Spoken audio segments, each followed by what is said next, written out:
Hazarbaba Kayak Merkezi'ne kadar çıktım. Araba yine hararet yaptı.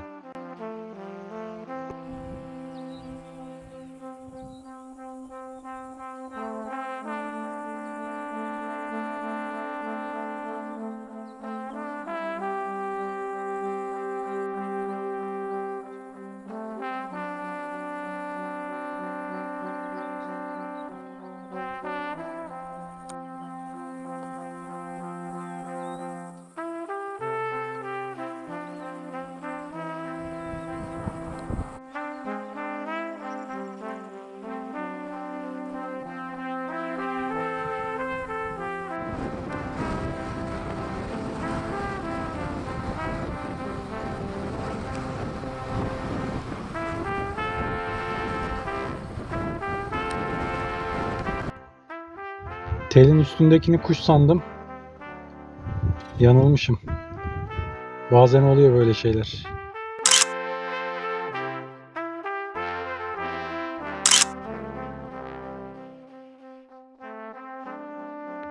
Çok şiddetli rüzgar var şu anda. Bir duruyor, bir tekrar başlıyor. Şu anda biraz hafifledi ama bu rüzgarda bilmiyorum ne görebiliriz.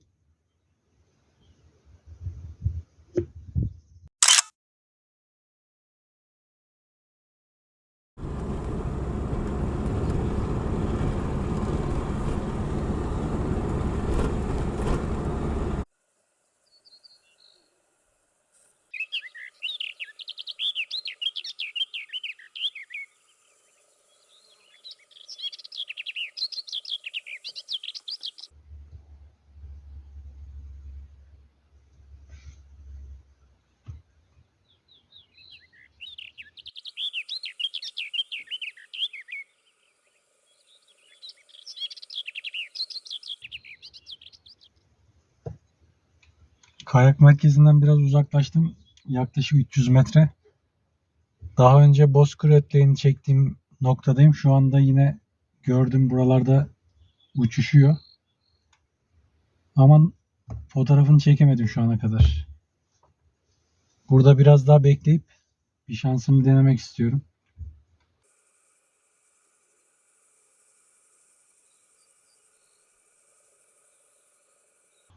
...15 dakika kadar oldu, hala bekliyorum. Yaklaşmıyor. Belirli bir mesafede duruyor.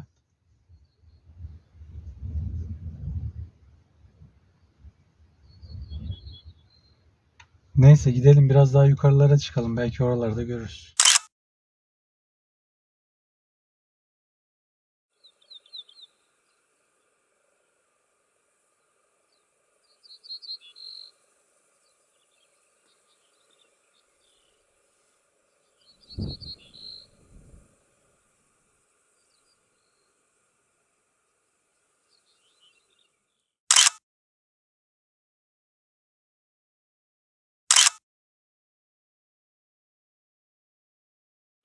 Yaklaşık yarım saattir bekliyorum.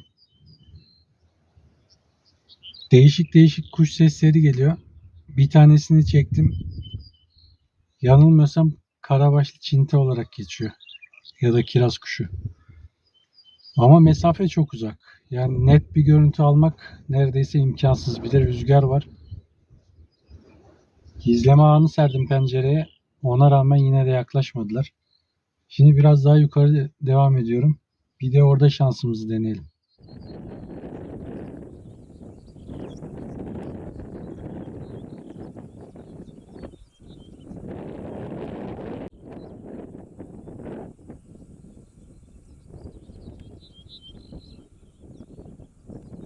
Çok şiddetli rüzgar var. Kuşlar yaklaşmıyorlar.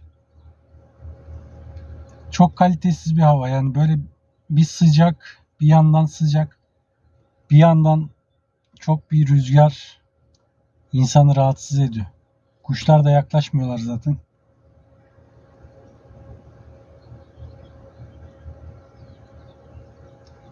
Bakalım ne olacak. Biraz daha bekleyelim.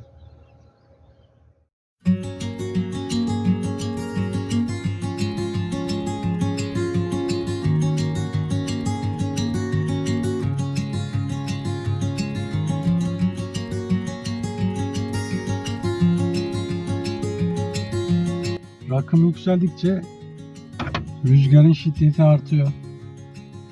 Burada çekim yapmak da çok zor. Kamerayı bir yere koyduğun zaman rüzgardan uçma ihtimali de var. Biraz daha yukarılara çıkılabilir aslında ama çok rüzgarlı, yani çıkmayacağım, vazgeçtim. Gölün kıyısına inmeyi düşünüyorum şu anda. Karabaşlı çinteden başka da bir şey çekemedik. Bu işler böyle.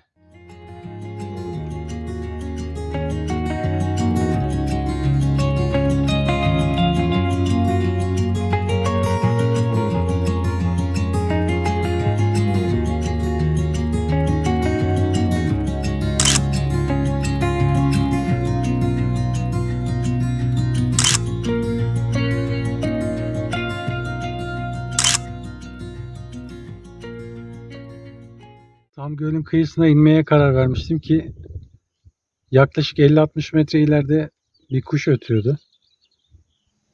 Ona doğru yaklaştım ve kaçmadı. Biraz videosunu çektim. Bir iki tane fotoğrafını çektim. Ama tam tür olarak bilmiyorum ne olduğunu. Kiraz kuşu falan olabilir belki. Eğer biliyorsanız lütfen yorumlarda belirtin ne olduğunu.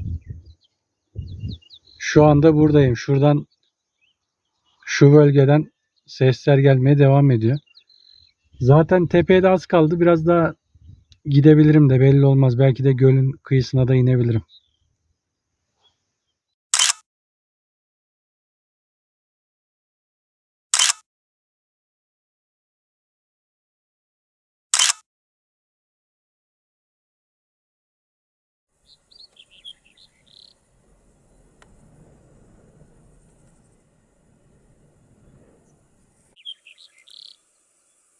Böyle bir yerdeyim. Arabayla geçiyordum. Siyah beyaz renklerde bir kuyruk kakan gördüm burada. Hemen durdum ama tabii o kaçtı. Onu göremiyorum şu anda.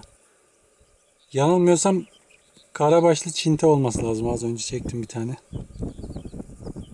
Yukarılardan keklik sesleri geliyor. Kınalı keklik sesleri geliyor. Şu üst kısımlarda kuşlar uçuşuyor ama bakalım çekebilecek miyiz?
Hemen şuradan yoldan karşıdan karşıya bir tane kınalı keklik geçti.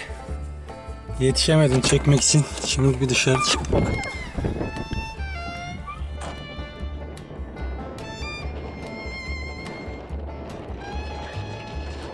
Çok rüzgar var. Keklik de şu tarafa bir yere doğru gitti.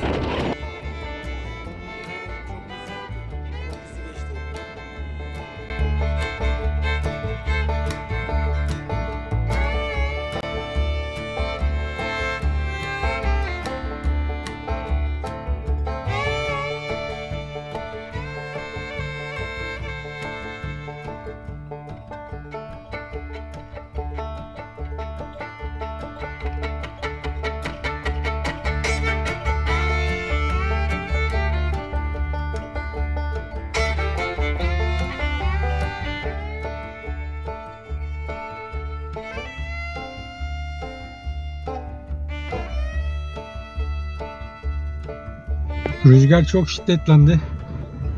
Artık dayanılmıyor yani, o kadar sert esiyor ki. Zirveye de yakınız şu anda. Bayağı yükseklerdeyiz.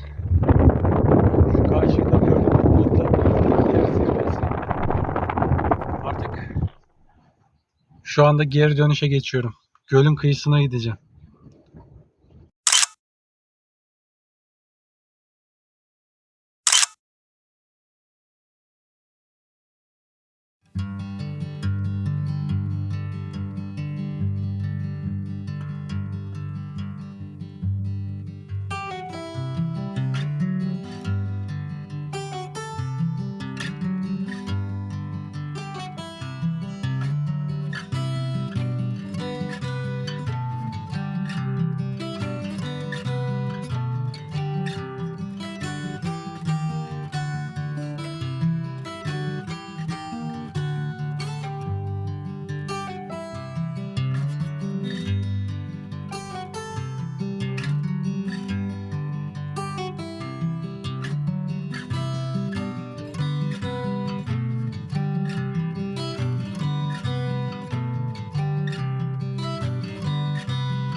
oynayana kadar size dağda başımdan geçen bir olayı anlatmak istiyorum.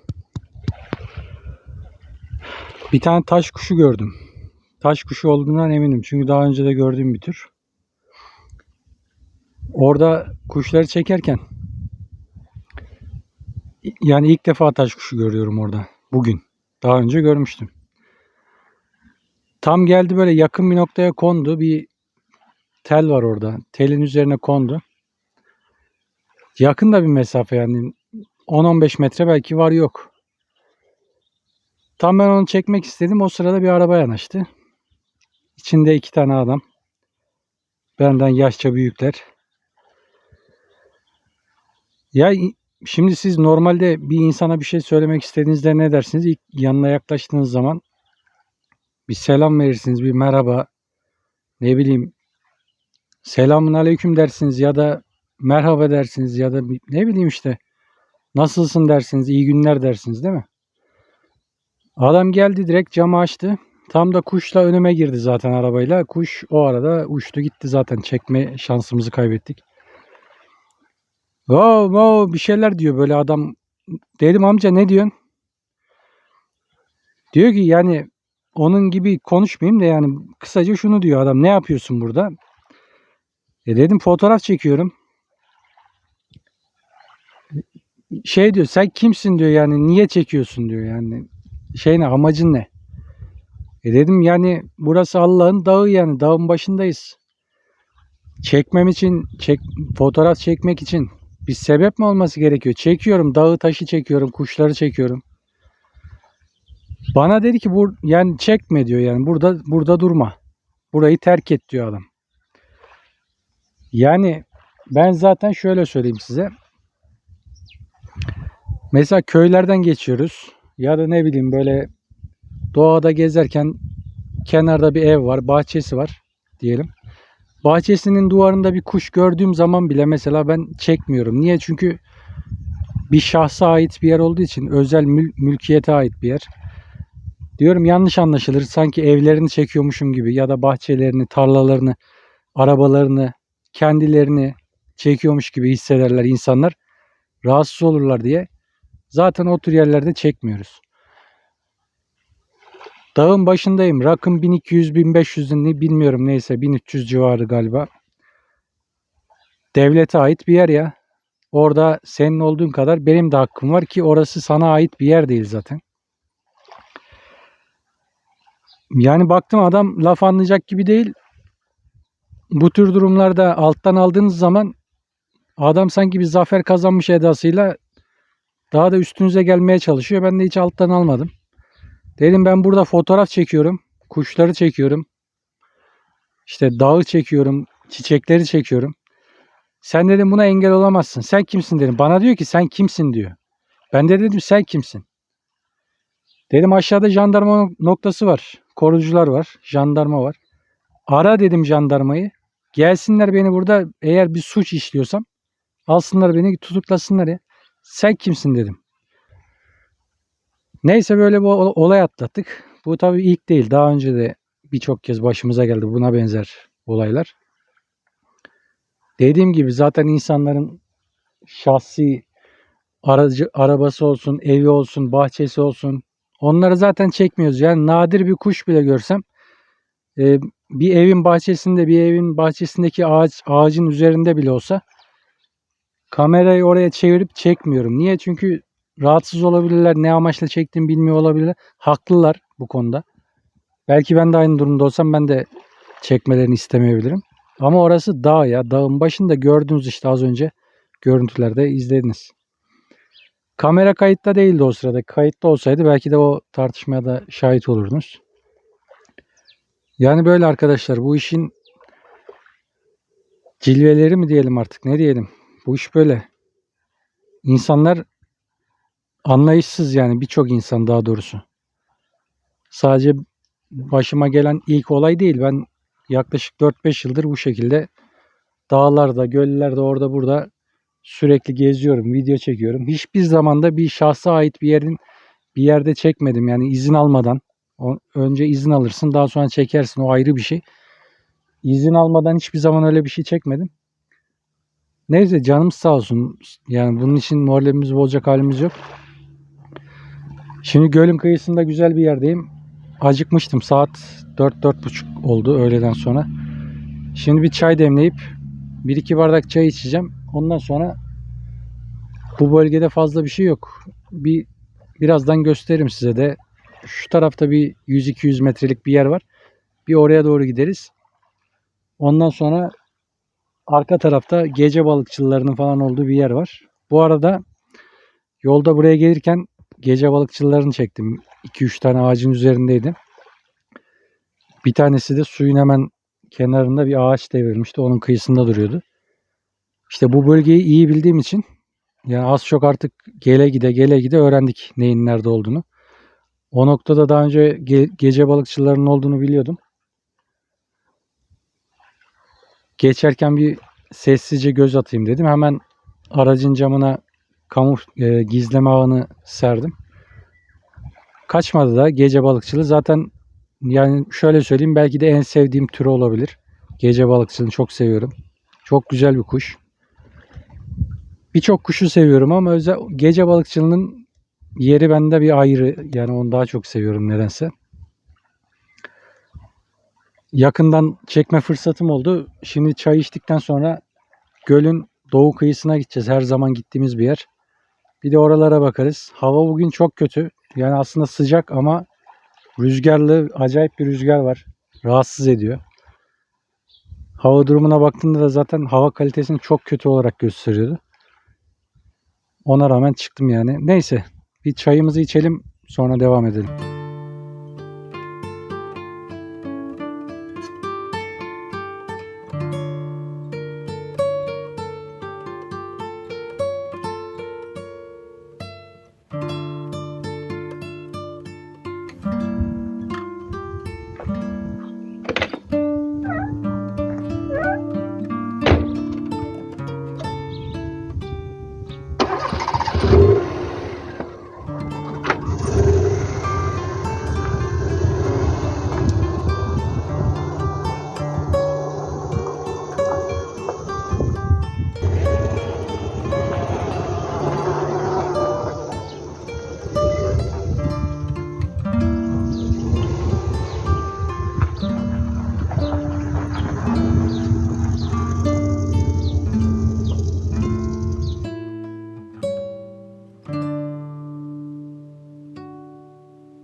Şu anda sakin gibi, hiçbir şey yok burada.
küçük batağanlar var. Bir tane angıt var.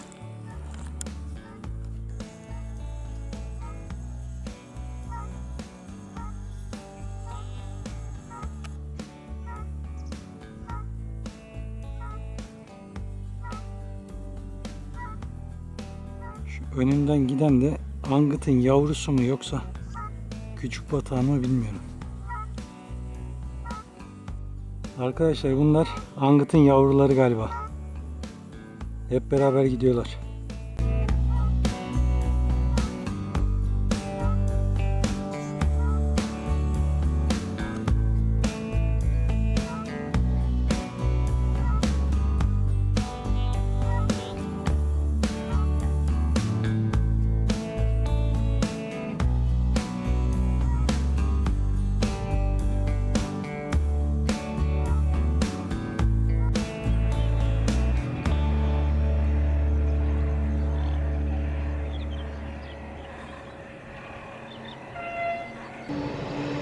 Tren geliyor.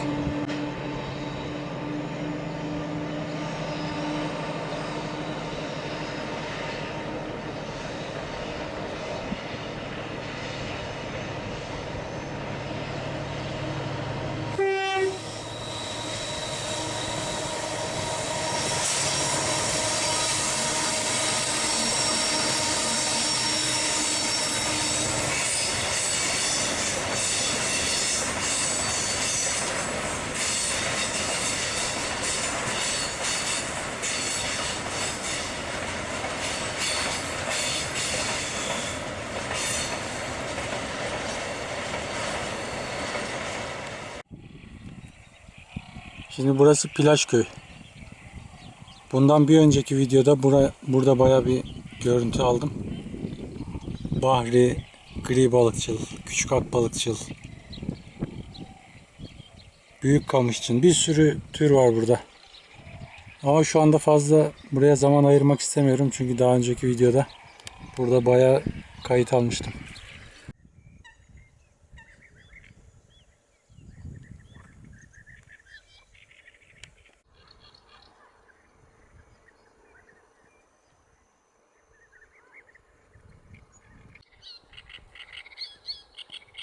Büyük kamışçınları buldum ama şu anda otların arasında göremiyorum.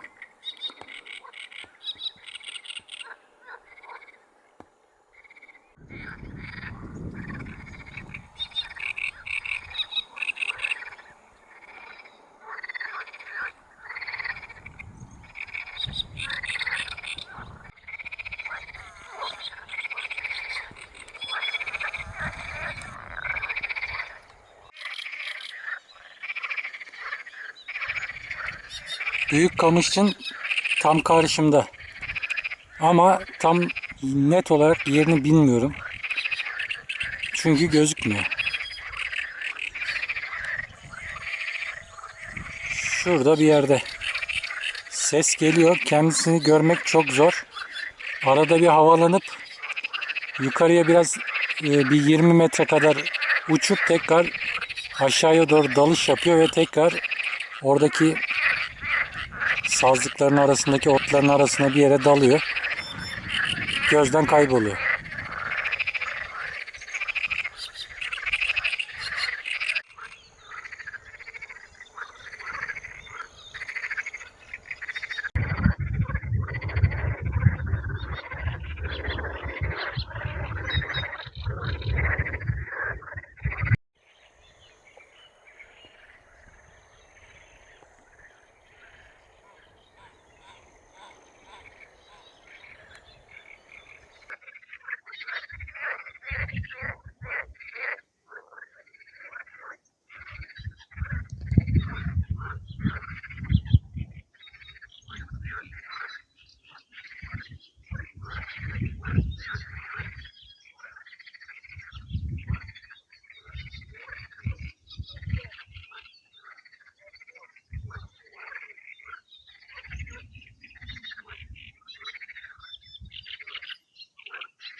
Göremiyoruz. Göstermiyor kendini.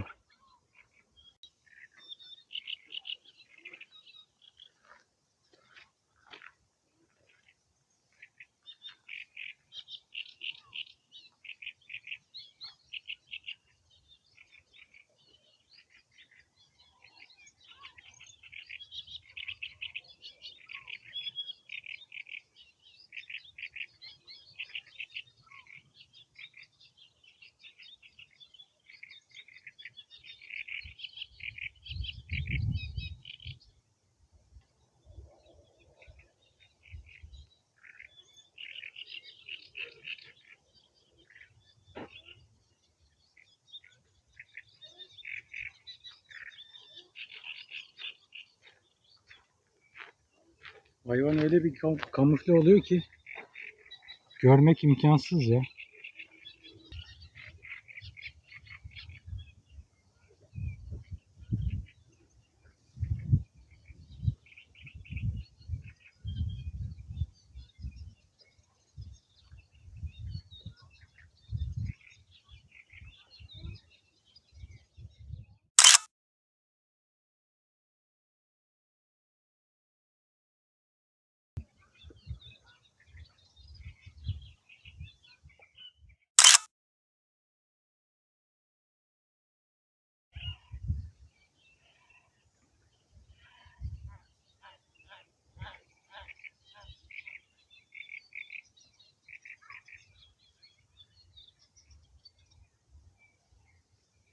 Bir tane Bahri ile Sakar Meke var. Başka küçük ötücüler gözükmüyorlar.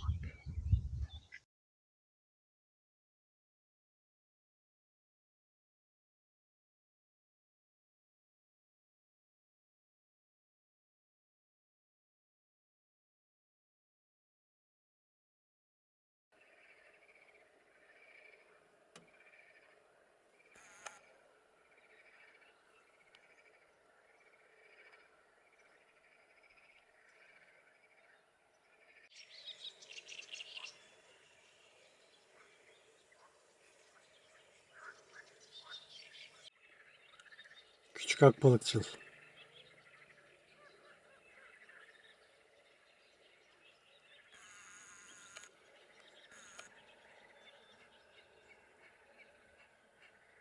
Büyük mü yoksa? Ters ışıkta belli olmuyor, şu anda vizörden bakıyorum. Büyük ihtimal küçük akbalıkçıldır bu.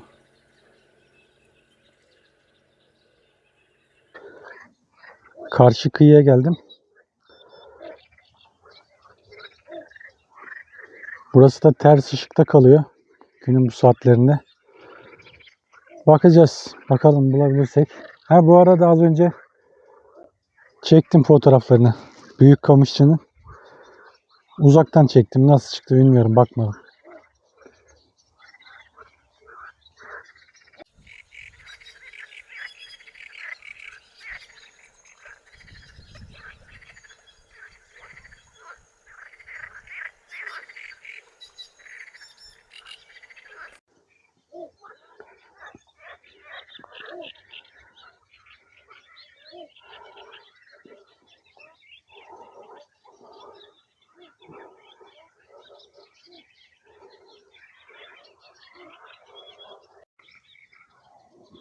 Burada çok fazla sivrisinek var.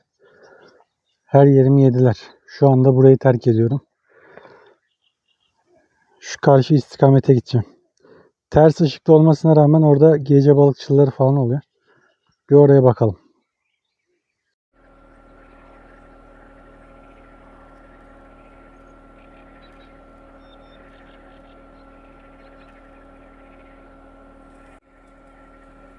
Küçük akbalıkçılar için güzel bir açı yakaladım. Bu iki köpek geldi, onu kaçırdılar buradan. Gitti uzağa. Şurada besleniyor. Çok uzakta ya.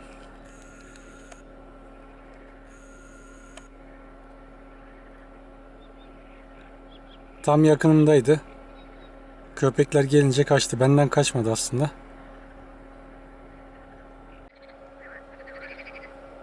Evet, şimdi şu karşıda suyun hemen içindeki O ağaçların üzerinde gece balıkçılarımız duruyor.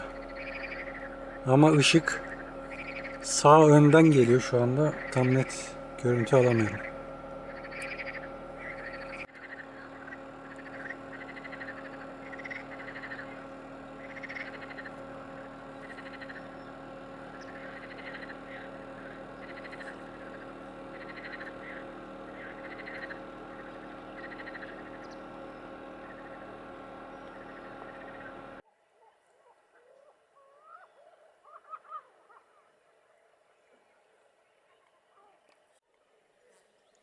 Burada 100'ün üzerinde gece balıkçılığı var.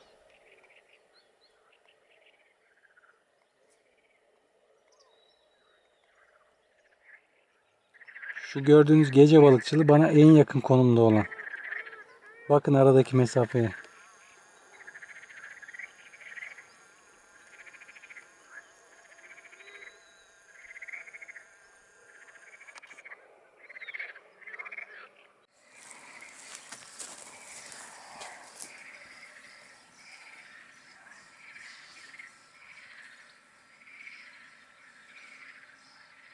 Ya bu iki köpek başıma bela oldu.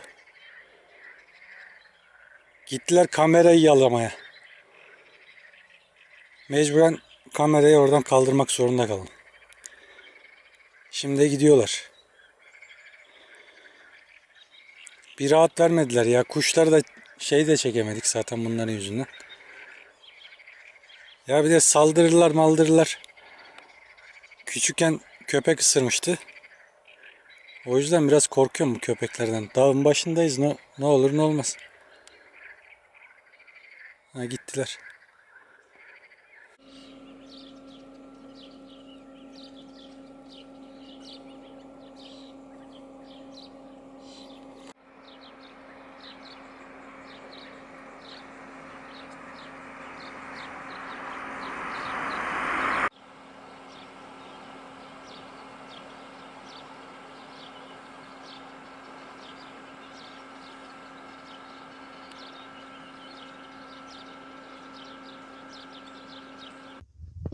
Güneşi burada batırıyoruz. Harika bir manzara var.